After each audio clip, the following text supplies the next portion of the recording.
Ujuk-ujuk cowok gue sering main ke kosan. Ada momen sampai tetangga gue kumpul di rumah gue gara-gara dia teriak. Gue nggak sanggup sama pernikahan ini.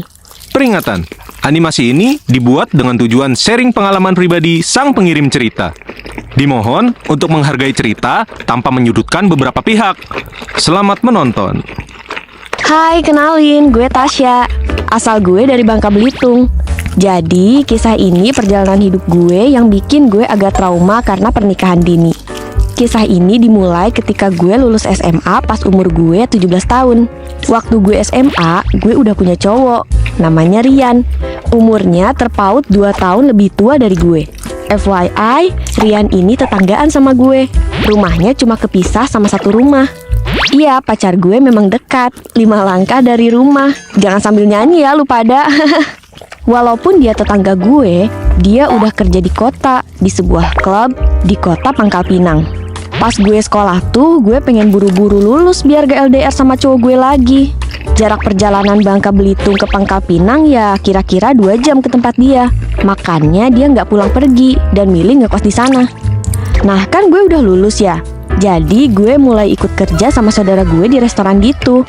Dan kebetulan resto tempat gue kerja lumayan jauh, jadi gue harus ngekos.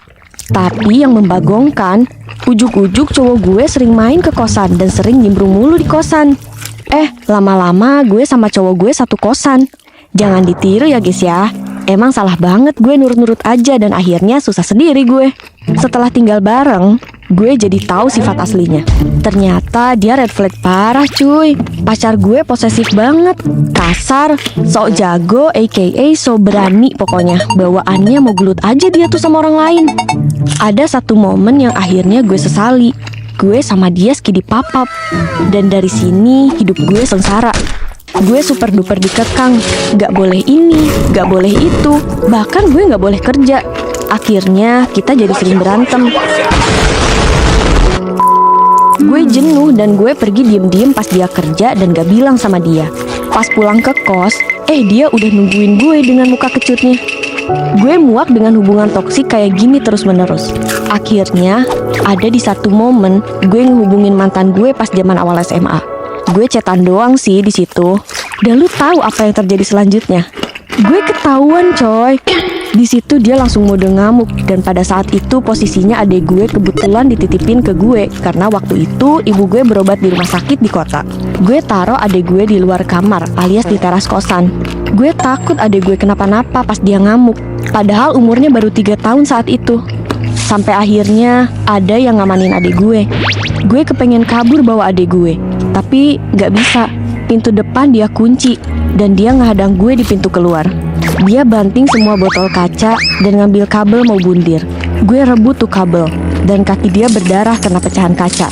Tangan gue pun ikut berdarah karena rebutan kabel yang dia pegang. Gue nangis sambil nenangin dia biar gak bertingkah aneh. Gue ke kamar mandi. Gue pun langsung ambil HP dan telepon ibu gue minta dijemput karena udah gak tahan di sini. Akhirnya ibu gue jemput gue sama adik gue. Gue sama sekali gak cerita apapun sepanjang perjalanan di mobil soal apa yang terjadi barusan. Gue cuma diem dan sesekali ngusap air mata gue. Nah, stupid bin bahlulnya gue, beberapa hari setelah kejadian itu, gue luluh karena dia mau ngelamar gue. Gue entah kenapa gak ada tenaga buat nolak. Mungkin takut juga kali ya, apa kesirep, gak paham deh gue. Akhirnya, gue nerima lamaran dia dan kita ngadain acara lamaran. Abis lamaran, beberapa hari setelahnya dia keluar kerja dari klub itu dan nganggur. Dia minta gue pindah kerja deket kosan kita dulu. Akhirnya gue turutin tuh. Dan dia masih nganggur. Otomatis kebutuhan kosan sama kebutuhan dia, semua gue yang nanggung. Ya lama-lama gue risih dong. Pengen balik aja gue, tapi gak bisa. Dia keluar lagi mode ngamuknya yang nyakitin diri dia sendiri. Usut punya usut, nyokapnya dia gak suka banget sama gue. Dengan alasan gue pernah pacaran sama mantan gue yang image-nya lumayan berandal. Gue bisa sampai lamaran sama Rian pun karena Rian yang maksa. Tapi jadi petaka buat gue. Akhirnya setelah drama nganggur dia gak kelar-kelar, dia langsung ngajak gue nikah. Gue bingung dong. Ini kita mau nikah pakai daun pisang apa daun pepaya? Lah orang dia nganggur kan. Mau nikahin gue pakai nafasnya dia apa? Terus dia ngeyakinin gue kalau dia bakal jual motornya buat nikahin gue. Gue makin ragu tuh sama dia. Soalnya dia pemalas banget. Masa dia tahan nganggur berbulan-bulan? Hamin 4 menuju pernikahan, gue makin ilfeel banget sama dia. Ya karena udah mau deket ke hari H, tapi dia cuma diem, gak ada inisiatif buat cari kerja atau tambahan. Malah sering main ke rumah gue. Aduh, kan nikah banyak biaya yang dikeluarin ya. Masa dari gue lagi sih? Tiap dia ke rumah gue langsung lari masuk ke kamar dan ngunci diri di kamar. Pokoknya gak mau ada kontak deh sama dia. Tapi balik lagi, nasi udah jadi bubur. Dengan segala keresahan gue sama tingkah Rian, gue bodohnya gak pernah cerita sama ortu gue. Dan posisi gue udah lamaran. Yang gue pikir sih ini ujian sebelum pernikahan. Ortu gue seneng sama dia karena nama dia selalu gue bikin bagus. Udah kayak lagu Bernadia tuh. Sifat baikmu yang orang tahu, itu karanganku. Jelek banget suara gue. Oke, skip. Gue udah gak tahu harus gimana lagi selain terima semua ini. Karena ortu gue juga udah excited abis.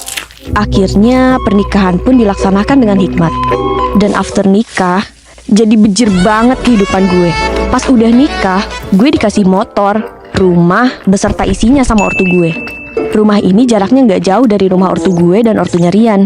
Dan tetap dia masih dalam kondisi nganggurnya itu. Akhirnya om gue ngajak kerja ikut om gue di kebun sawit, which is sama ayah gue juga di sana. Gue gak ngerti, dia jadi makin temperamental. Dikit-dikit dia marah dan selalu nada kasar. Bahkan beberapa kali bilang, "Nyesel nikah sama kamu." Lah, dikata gue enggak apa. Pokoknya after nikah, tiap marahan sama dia, gue selalu ngurung diri di kamar kosong. Gue kunci kamar itu karena gue gak mau kena mental sama omongannya. Tiap ngoceh sama gue, selalu minimal 3 jam baru selesai. Pernah juga tengah malam berantem jam 12 sampai jam 3 subuh, anjir. Gue makin hari makin gak nyenyak tidur. 1 bulan awal dia masih mending cuma ngoceh-ngoceh. Di bulan kedua, dia mulai makin-makin. Ada momen sampai tetangga gue kumpul di rumah gue gara-gara dia teriak. Dia marah sama gue cuma karena gue telat pulang ke rumah habis bantuin ibu gue nanam cabai di rumah ortu gue. Dari kejadian ini, dia balik ke rumah ortunya sampai seminggu dia ninggalin gue di rumah sendirian. Dan sedihnya, ternyata dia jelek-jelekin gue di depan ortunya. Nah dari situ ortunya mulai ikut campur masalah rumah tangga gue. Mulai dari masalah kecil, apalagi masalah gede, ortunya Rian selalu ikut campur. Bahkan mereka koar-koar ke tetangga tentang kejelekan gue yang dibuat-buat sama suami laknat itu. Hubungan gue sama mertua pun renggang. Sampai kalau Rian marah, selalu ngajak pisah dan minta cerai. Berarti gue udah ditalak kan? Pernah gue lagi hate, terus dia minta skidi papap. Gue bilang gak bisa karena kesehatan kan. Dia marah ke gue dan bawa semua barang pulang ke rumah ortunya. Gue gak sanggup sama pernikahan ini. Gue cuma pasrah. Gue makin gak bisa tidur sampai pagi. Siangnya dia ke rumah ortu gue. Dia mau ngomongin soal hubungan pernikahan ini. Gue gak tahu. Ya karena gue gak di rumah ortu gue. Akhirnya gue ditelepon. Mungkin biar gak ribut di rumah ortu gue. Kali ini gue gak mau diem lagi. Karena selama nikah, gue udah terlalu banyak ngalah dan sabar. Malah bikin dia seenaknya injek kepala gue. Akhirnya, ibu gue ngajak ke rumah om gue sama si suami dakal ini dan orang tuanya juga. Om gue nanya gimana kisah kita selama nikah dari sisi laki-laki dan perempuan. Setelah diskusi panjang, gue kasih 1 kesempatan terakhir lagi. Gue sama Rian balik ke rumah kita. Hari berlalu, dan Rian gak pakai kesempatan itu dengan baik. Dia balik lagi ke rumah ortunya.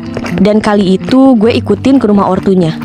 Gue sampein kalau gue udah gak bisa bertahan dengan sifat dan kelakuannya yang masih kayak bocil. Ortu gue pun setuju dengan keputusan gue. Nyokapnya Rian bilang ke gue, "Ya udah, kamu pulang aja ke rumahmu kalau mau pisah, biar Rian di sini." Ya udah, gue balik. Lagian posisi pernikahan kita juga udah gak sah karena dia nalak gue gak terhitung saking seringnya. Setelah pisah rumah, gue denger dia lari ke Lampung. Ya udah, keluarga gue dan gue pun pasrah. Berarti emang dia gak mau pertahanin rumah tangga ini. Sekarang gue jadi janda di umur 19 tahun. Syukurnya gue pisah sama dia waktu belum punya anak. Coba kalau udah punya buntut, pasti gue mati-matian perjuangin rumah tangga ini sendirian. Pesan gue untuk semua cewek di muka bumi ini, please jangan talk ya ladies. Kalau emang hubungan lu di awal udah toksik, mending diselesain dari awal. Jangan maksa dilanjutin, karena bakal jadi petaka buat diri lu sendiri. Segitu dulu ya cerita dari gue. Bye-bye.